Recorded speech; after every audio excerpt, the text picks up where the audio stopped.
भी मेरे channel subscribe करो, नाल एक बैल का बटन है वो भी ओके करो, क्योंकि हर वीडियो मेरे दोस्तों वीरां दी जल्दी जल्दी पहुँच सके।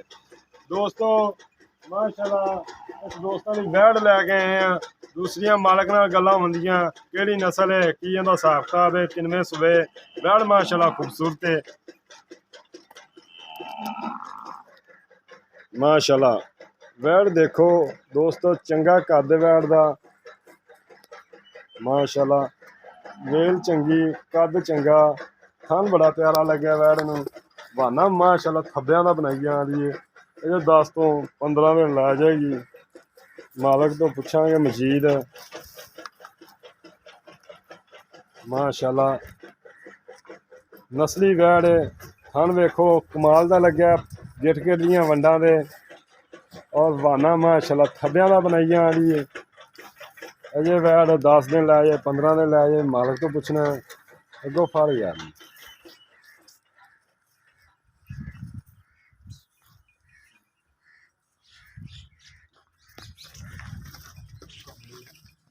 माशाल्लाह और देखो जी इंशाल्लाह थब्बे मेल देगी वैड़ बहाने वाले माशाल्लाह। वट वुट जी सारे कढ़ जाएगी, डरदी है थोड़ी जी, घरेलू माल डरदा होंदा, वो कहंदा खरे टीके लावन वाले डॉक्टर आ गए, तो कैमरे जो अक्सर जानवर डर जाता थोड़ा जा। माशाल्लाह बंदा वेख लो, थन बड़ा सोहना मोटा लग्या, मुठ मुठ दा थन लग्या। चल छड़ दे बस माशाल्लाह।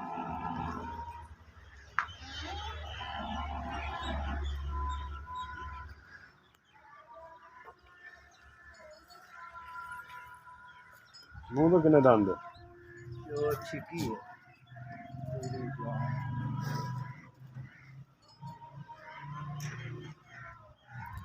अस्सलाम वालेकुम, की हाल है भाईजान? ठीक ठाक, उच्ची बोल थोड़ा जा। ठीक ठाक भाई, शुक्र है। वो सब खैरियत है? हाँ माशाल्लाह। अच्छा भाईजान, ये किनमें सुबह तेरी वैड़ है? ये पहला ना जी, जैनवन पहले सुबह? हाँ जी। किन्ने दिन लै जाएगी? 10-15 दिन लै जाने फिर। 10 तो 15 दिन लै जाएगी? हाँ जी। 10 दिन कढ़ जाएगी, 10 दिन भी बहुत होंगे ने। हाँ जी।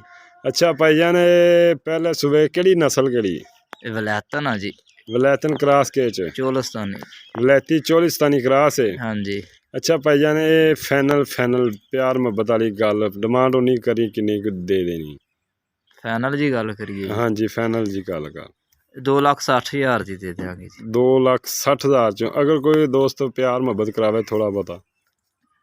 चलो कर लांगे कोई थोड़ा बहुत प्यार मुहब्बत, थोड़ा बहुता कर लोगे।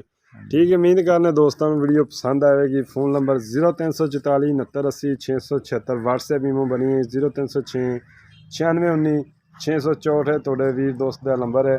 चोलिस्तानी वलैती क्रॉस है, चोलिस्तानी जो जर्सी ला लो, वलैती ला लो माशाल्लाह, और गर्मी नहीं मनाएगी। वैट भी खूबसूरत है, कद भी चंगा। जल्द मिलने अच्छी वीडियो नाल। अल्लाह निगहबान, पाकिस्तान जिंदाबाद।